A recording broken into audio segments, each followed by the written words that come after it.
पता नहीं क्या बात है, हमें आने के लिए कह के पन्नालाल बाबू इतनी देर क्यों कर रहे हैं आने में? वही तो मैं सोच रहा हूँ। मौसम को देख के लग रहा है कि तेज बारिश कभी भी शुरू हो सकती है।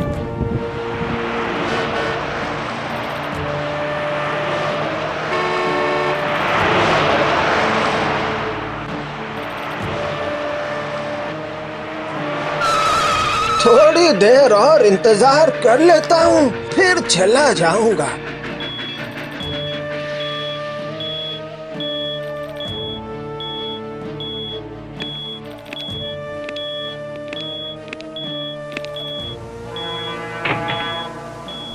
क्या हुआ, कुछ पता चला? ये रेलवे क्रॉसिंग कब तक खुलेगी? अभी खुल जाएगी सर। तो फिर अभी तक ये झंडा क्यों नीचे पड़ा हुआ है? यहाँ से 150 मीटर की दूरी पर कोई ट्रेन के नीचे आ गया है। ट्रेन के नीचे आ गया है? हाँ साहब, सुना है उस आदमी का सर धड़ से बिल्कुल अलग हो गया है। हाँ साहब। क्या कहा?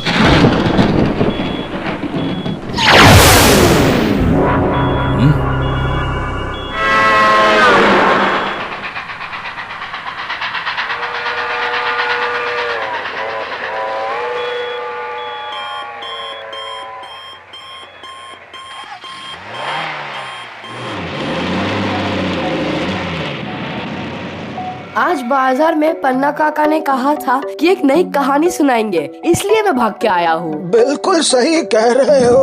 असल में पन्नालाल बाबू इतनी अच्छी कहानी सुनाते ही हैं। बस कहानी सुनाते हैं, उनका व्यवहार भी तो बहुत ही अच्छा है। रेल में इतने ऊंचे ओहदे पर काम करते थे, पर जरा भी घमंड नहीं है। लगता है वो आ गए हैं।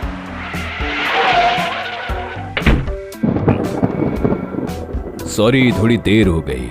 दरअसल हमारे यहाँ का एक आदमी ट्रेन के नीचे आ गया है और उसका सर धड़ से बिल्कुल अलग हो गया है, इसलिए कुछ एक घंटे के लिए रेलवे क्रॉसिंग को बंद कर दिया गया था। चाय वाय पी ली? आपके हरि ने मेहमान नवाजी में कोई कमी नहीं रखी है सर। बाबूजी, चाय लाऊं आपके लिए? सिर्फ मेरे लिए क्यों, सबके लिए चाय लेकर आओ। और चाय के साथ पकोड़े भी। क्यों, चाय के साथ पकोड़ों पर किसी को कोई आपत्ति तो नहीं है ना? अरे उसके साथ आपकी कहानियाँ भी तो रहेंगी ना? अरे रहेंगी रहेंगी, जरूर रहेंगी। तो फिर हमें कोई आपत्ति नहीं है। इसे कहा जाता है एक मनोरंजक शाम। आहा। आज मैं जो कहानी सुनाऊंगा वो कोई मनगढ़ंत कहानी नहीं है, बल्कि वो एक सच्ची घटना है, मतलब रियल लाइफ स्टोरी। उस समय मैंने रेलवे में ज्वाइन किया था और मेरी पोस्टिंग हुई थी गांव के स्टेशन पर। वहाँ के स्टेशन मास्टर थे मेरे अपने बड़े मामा। अरे आ पन्ना, तेरे यहाँ ज्वाइन करने की ऑफिशियल चिट्ठी मुझे पहले ही मिल गई है। बैठ, एक जरूरी बात है सुन। मैं कुछ दिनों के लिए ट्रेनिंग पर जा रहा हूँ और जब तक मैं नहीं रहूंगा तब तक ये स्टेशन तुझे ही संभालना पड़ेगा, समझा ना? है? मैं? अरे हाँ रे, चिंता की कोई बात नहीं है। पूरे दिन में मात्र 4 ट्रेनें ही चलती हैं। दिन में 2 लोकल और रात में मात्र 2 एक्सप्रेस ट्रेन।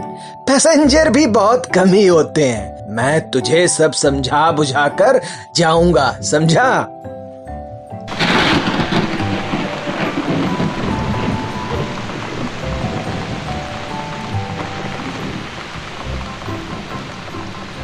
लीजिए ना, सभी चाय लीजिए ना।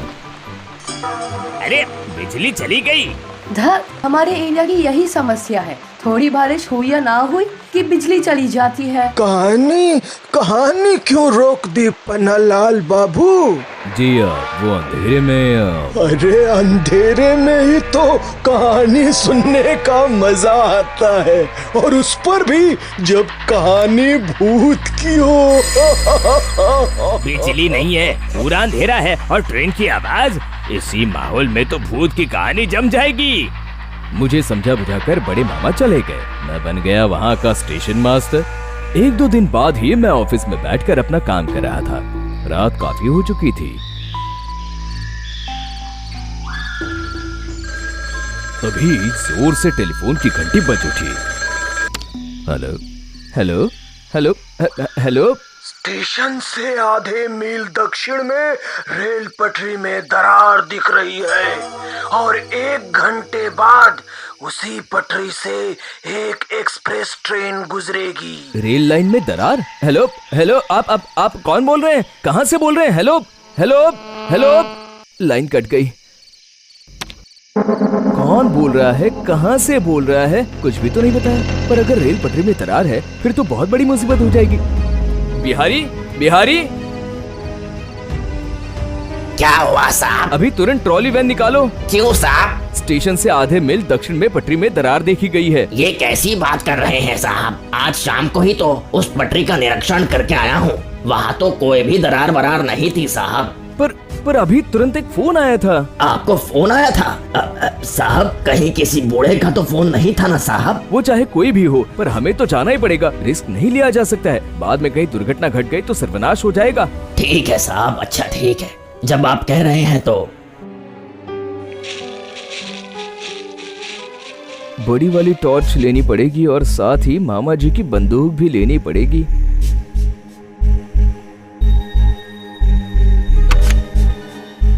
उसके बाद क्या हुआ पन्ना काका? 10 मिनट में ही मैं ट्रॉली वैन में बैठ गया।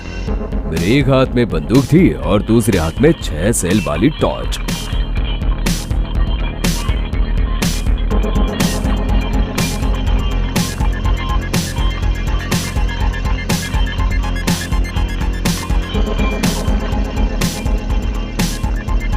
अच्छी तरह से दोनों तरफ पटरी की ओर देखते चलना बिहारी। आप उस सब की बिल्कुल फिक्र मत कीजिए साहब। अगर पटरी पर कोई दरार हुई तो वो मेरी नजरों से कभी भी बच नहीं पाएगी साहब। हाँ।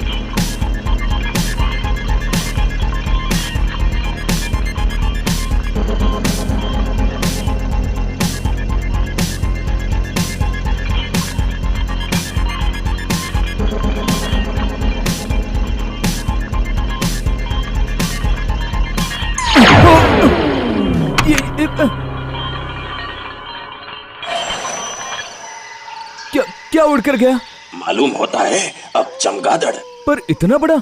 यहाँ इतने बड़े चमगादड़ हैं क्या? वो मुझे मालूम नहीं साहब, पर साहब आधे मील से ज्यादा आगे आ गए हैं हम लोग। लेकिन लाइन तो बिल्कुल ठीक ठाक है। हाँ वही तो देख रहा हूँ। मालूम होता है किसी बदमाश ने फोन करके परेशान किया है साहब। ठीक है, बैक करो।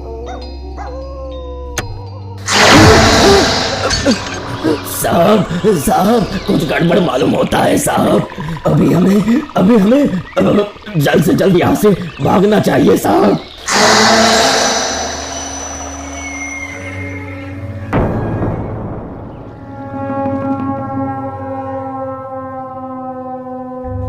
मत जाइए साहब, मत जाइए। कौन है वहाँ? क्या हुआ? जवाब क्यों नहीं दे रहे हो? कौन है वहाँ? अगर जवाब नहीं दिया तो मुझे बंदूक चलाने पर मजबूर होना पड़ेगा।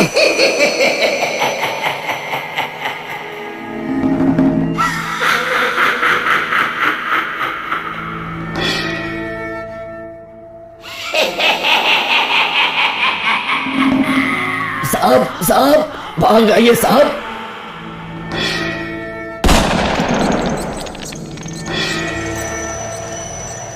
ये सब क्या हो रहा है? और देर मत कीजिए साहब, जल्दी भागिए।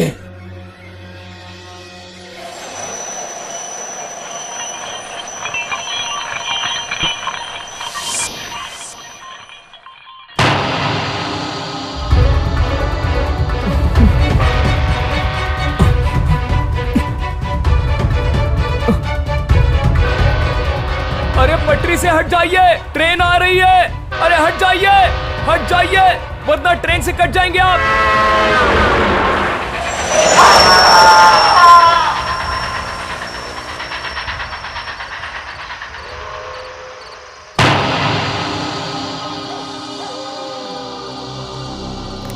मना करने के बावजूद भी नहीं माने, तो क्या ये आत्महत्या थी?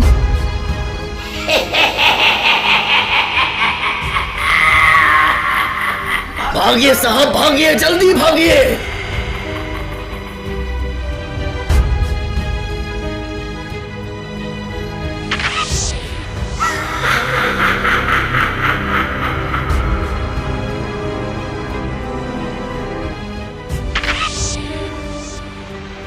उस दिन कैसे दौड़कर स्टेशन पर पहुंचा था वो याद ही नहीं है। पर बहुत देर के बाद जब होश आया तो देखा कि बहुत सारे लोग मुझे घेरे हुए खड़े थे। कितनी भयंकर कहानी सुनाई आपने। ये सिर्फ कहानी नहीं है परितोष बाबू, ये मेरे जीवन की अभिज्ञता है।